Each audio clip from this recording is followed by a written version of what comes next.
दोस्तों, कैलेंडर तो हमेशा ही तारीख बदलता है, लेकिन एक तारीख ऐसी भी आती है जो कैलेंडर को ही बदल के रख देती है।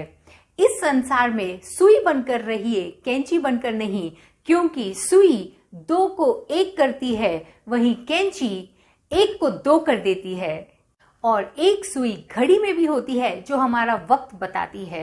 दोस्तों, वक्त हमारे हाथ में नहीं हो सकता, लेकिन कर्म करना हमारे हाथ में होता है। और इसीलिए इन कर्मों को करने के लिए साल की शुरुआत में हम सब न्यू ईयर रेजोल्यूशंस, हमारे गोल्स, हमारे टारगेट्स बनाते हैं, लेकिन 4-5 दिनों में ही इन सब को भूल जाते हैं और देखते ही देखते 1 और साल बीत जाता है। ऐसे सपोर्टिव रेजोल्यूशंस जो आपके मेन रेजोल्यूशन को पूरा करने में आपकी हेल्प करेंगे, वो आज मैं आपको बताने वाली हूँ।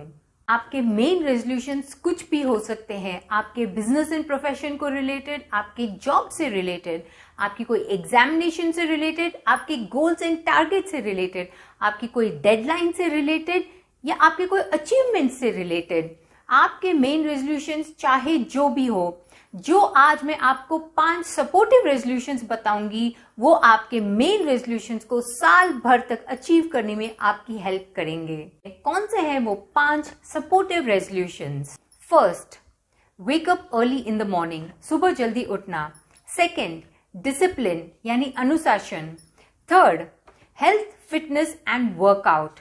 फोर्थ, आपका डाइट मतलब आपका खान पान। And fifth, prayer. तो आइए अब देखते हैं इन 5 रेजोल्यूशंस को करना कैसे है। तो first, wake up early in the morning, सुबह जल्दी उठना।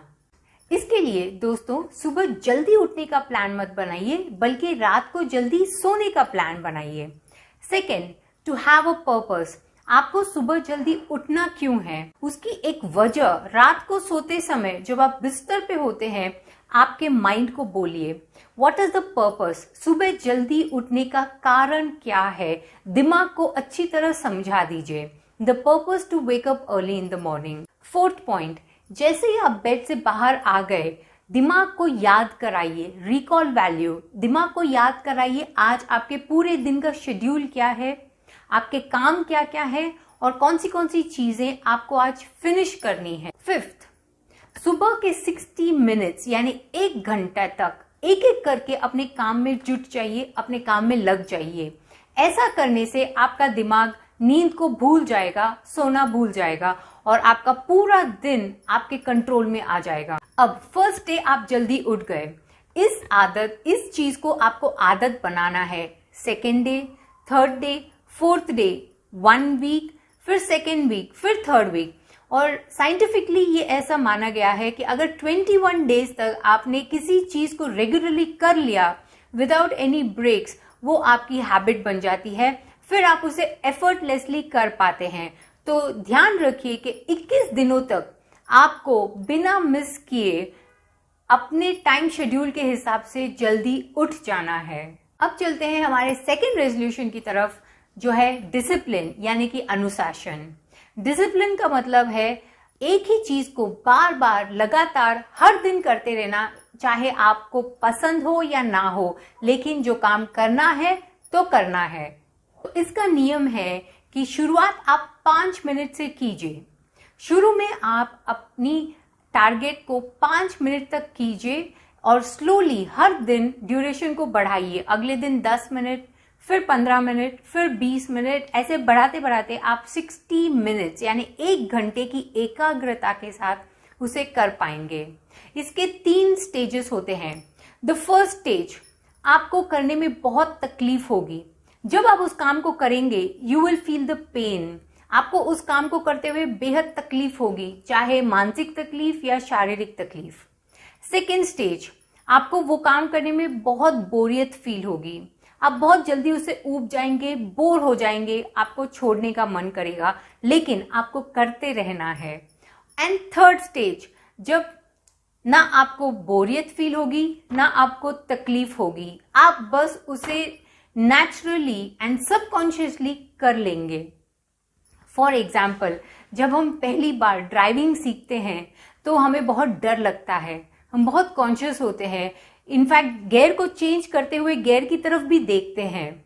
लेकिन जैसे ही हमें प्रैक्टिस होने लगती है, हमें पता भी नहीं चलता, हम गियर भी चेंज कर लेते हैं और गाड़ी भी चला लेते हैं, ट्रैफिक को भी मैनेज कर लेते हैं, फोन कॉल्स भी उठा लेते हैं। We really don't realise and सब कुछ एकदम एफर्टलेसली हो जाता है।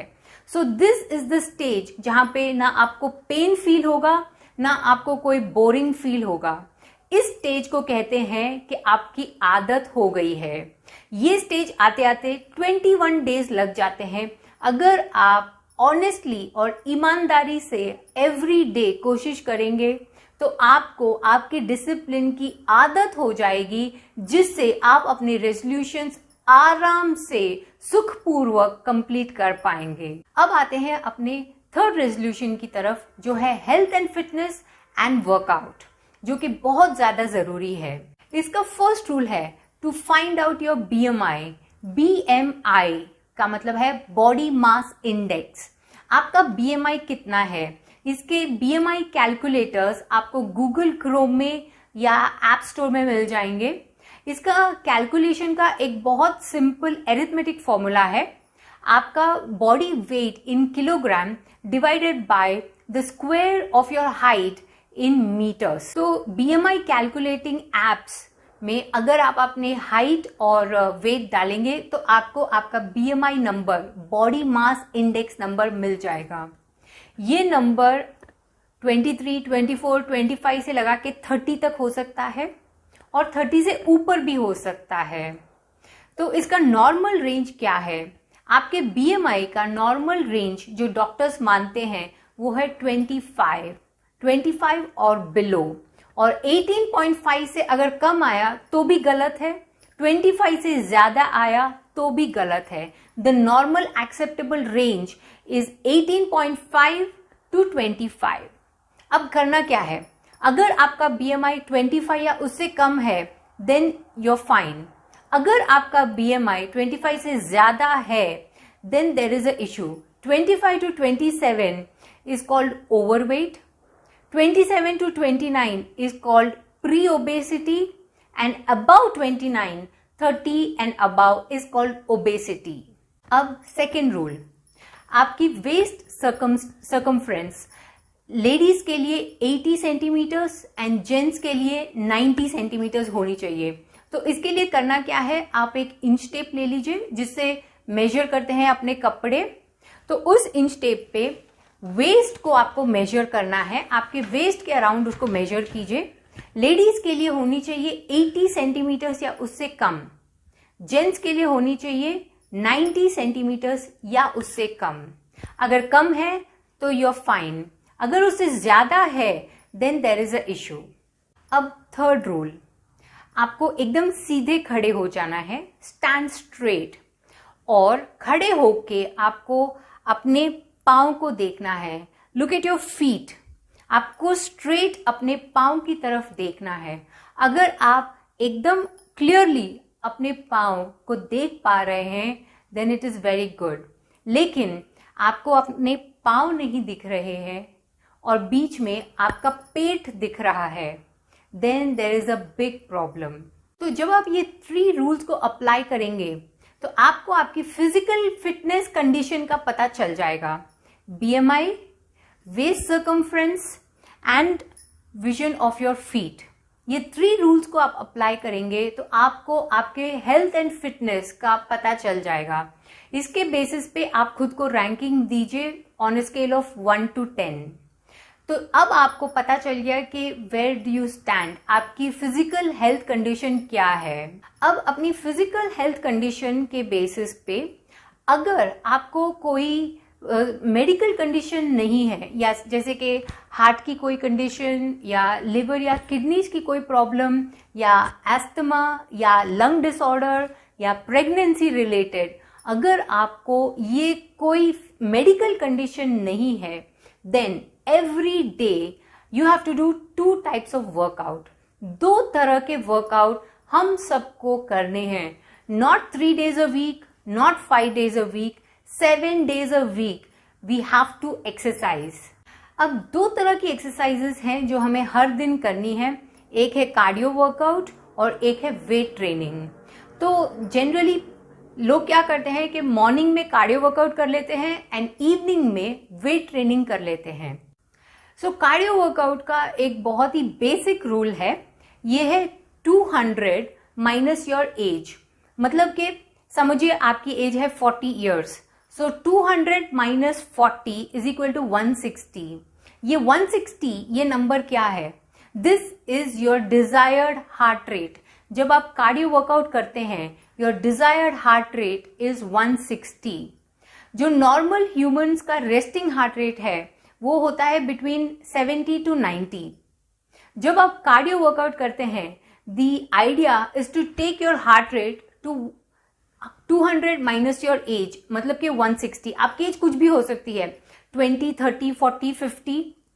You have to apply the formula and get your desired heart rate.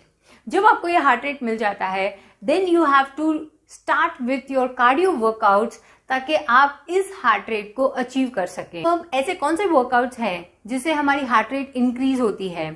तो कुछ एग्जाम्पल्स है, HIIT, then cycling, swimming, running, aerobics, dancing and anything else जो भी आपको अच्छा लगता है एंड जिसमें आपको इंटरेस्ट आता है उसे आप कर सकते हैं। ड्यूरेशन, इसे जनरली मिनिमम 20 मिनट्स करना पड़ता है। Minimum 20 minutes to a maximum of 60 to 90 minutes आप एवरी डे इजीली आप कर सकते हैं, provided you are comfortable and कोई अंडरलाइंग हेल्थ कंडीशन नहीं है। आजकल जो बहुत ही popular form of cardio exercise है उसे कहते हैं HIIT, यानी हाई इंटेंसिटी इंटरवल ट्रेनिंग। ये होता कैसे है? तो हमें ट्रेडमिल पे खड़ा होना है। This workout is done on treadmill. इस एक्सरसाइज को ट्रेडमिल पे ही किया जाता है। तो ट्रेडमिल पे 4:1, 4 मिनट्स तक आप वॉक करेंगे, 1 मिनट आप रन करेंगे, अगेन 4 मिनट्स आप वॉक करेंगे, 1 मिनट आप रन करेंगे, अगेन 4 मिनट्स आप वॉक करेंगे एंड 1 मिनट यानी 60 सेकेंड्स तक आप रन करेंगे। इसे कहते हैं high intensity interval training.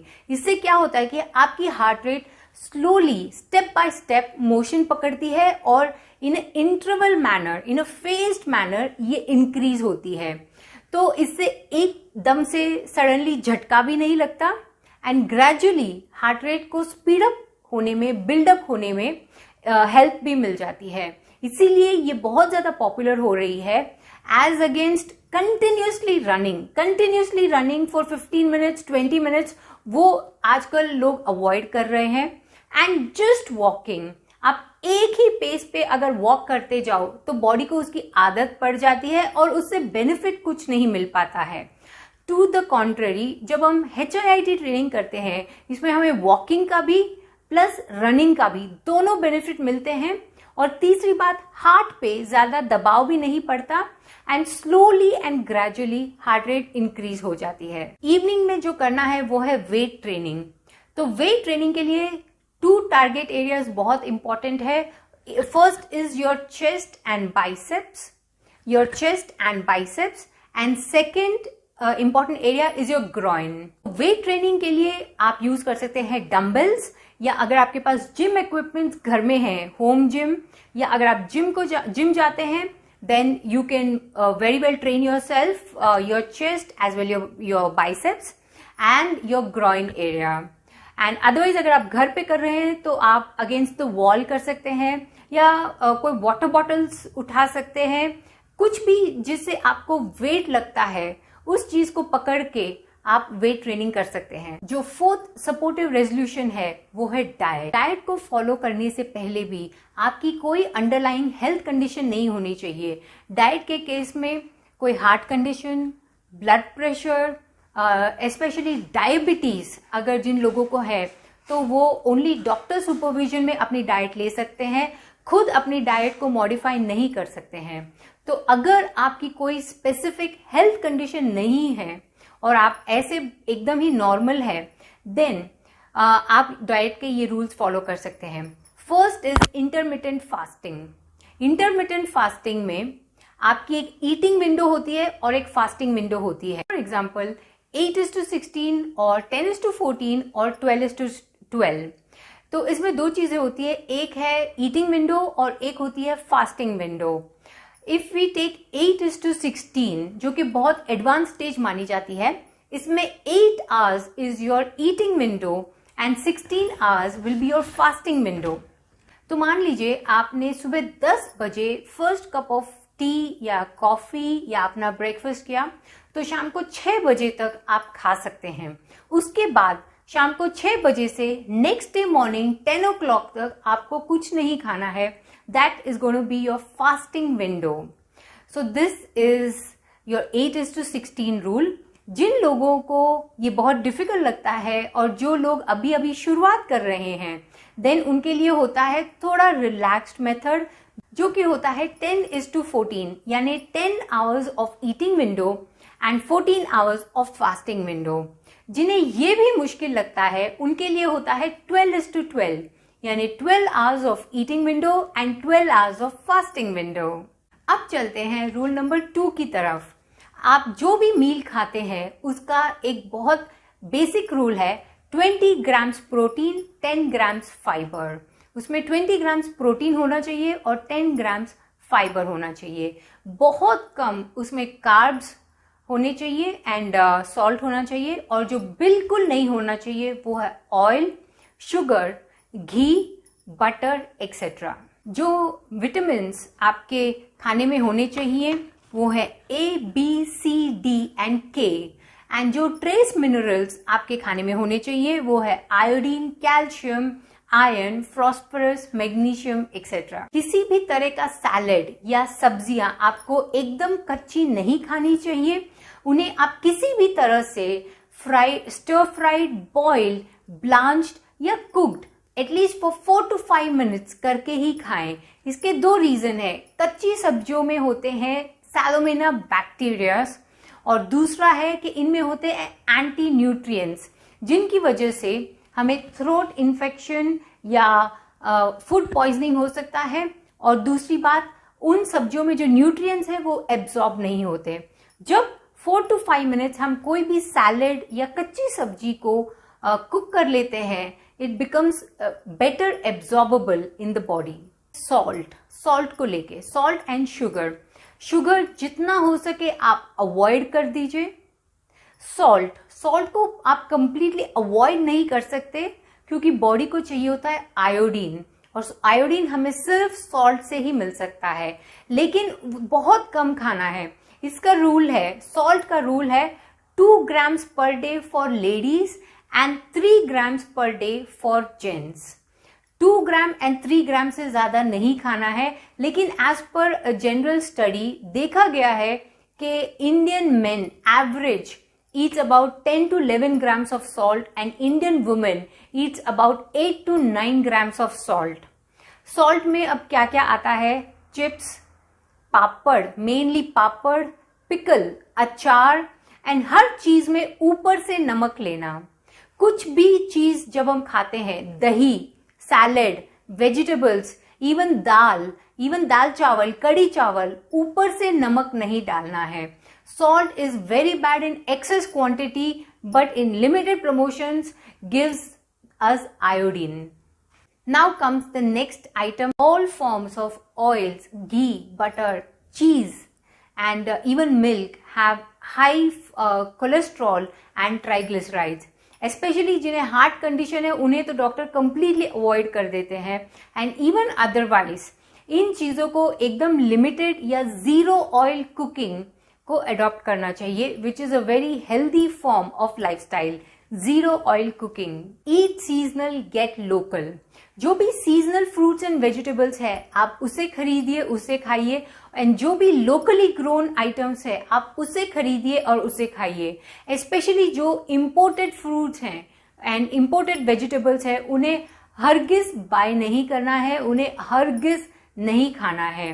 So the basic thumb rule is, जो भी वेजिटेबल्स 50 रुपीज के नीचे है, इसका मतलब वो सीजनल भी है, वो फ्रेश भी है, वो खाने के लिए अच्छे भी हैं। एंड जो भी फ्रूट्स 100 रुपीज के अंदर है, मतलब वो सीजनल भी है और वो फ्रेश भी है और वो लोकल भी है, उन्हें खाने से बॉडी को फायदा मिलेगा। तो ये सारी बातें थी आपके डाइट को लेकर। अब हम आते हैं अपने fifth last but not the least resolution पे, जो कि है प्रेयर। आइए समझते हैं कि हर दिन प्रेयर यानी प्रार्थना करना क्यों जरूरी है। अगर हम इस बात को समझ जाएंगे तो हर दिन इसे फॉलो करना हमारे लिए बेहद आसान हो जाएगा। मेरे एक गुरुजी ने मुझे बताया था, what is the meaning of growth, progress and success. जब आपके बिजनेस में आपका टर्नओवर 50 करोड़ से 500 करोड़ हो जाता है तो इसे आप कहेंगे ग्रोथ। जब आपके बिजनेस में आपके एम्प्लॉयज और आपके कस्टमर्स दोनों खुश हैं तो इसे आप कहेंगे प्रोग्रेस। और जब आप अपने हर दिन में जब आप अपना बिजनेस कर रहे हैं, बिजनेस के ट्रांजैक्शंस कर रहे हैं, आपके साथ आपके दिमाग में और आपके दिल में ईश्वर है, तो इसे आप कहेंगे सक्सेस।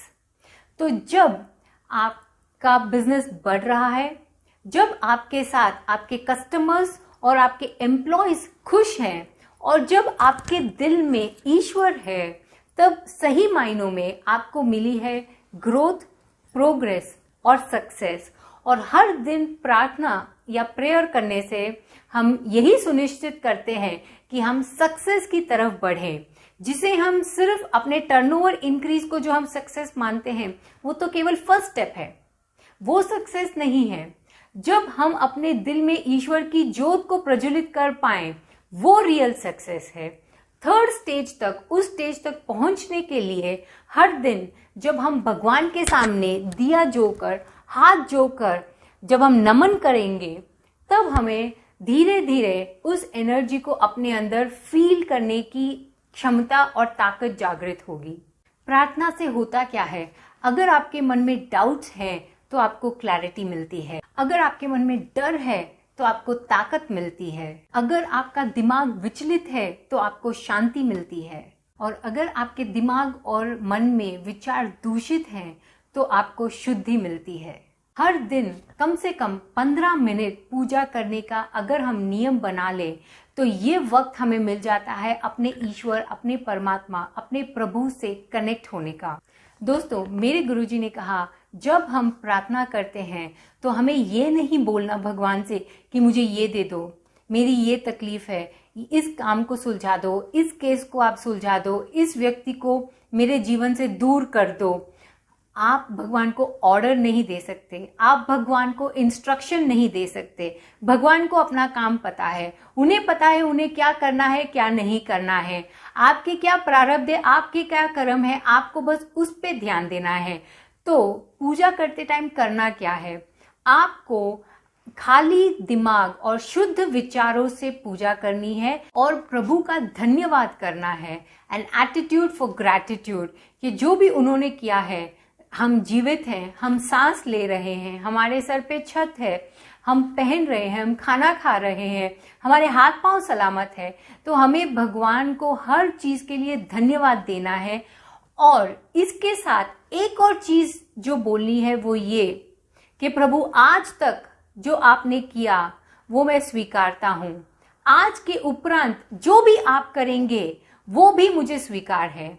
मुझे प्रभु के ऊपर आपको प्रश्न चिन्ह नहीं लगाना है, उनको ऑर्डर इंस्ट्रक्शन नहीं देना है, उनको विनम्रता के साथ ग्रैटिट्यूड, धन्यवाद अर्पण करना है। और फिर देखिए कि आपके अंदर आपको एक अद्भुत पावर का एहसास होगा। तो ये थे सपोर्टिव 5 रेजोल्यूशंस, जिनसे आपके मेन रेजोल्यूशंस पूरे साल आप आसानी से पूरा कर सकते हैं। दोस्तों, मन और मकान को समय समय पे साफ करते रहना चाहिए, वरना मकान में अनचाहे सामान और मन में अनचाही गलतफहमियां इकट्ठा हो जाती हैं। इसी के साथ यहाँ मैं अपनी वाणी को विराम देना चाहती हूँ और आप सबका धन्यवाद करना चाहती हूँ। दोस्तों, मिलेंगे अगले वीडियो में किसी और इंटरेस्टिंग टॉपिक के साथ। महादेव हम सबका कल्याण करे।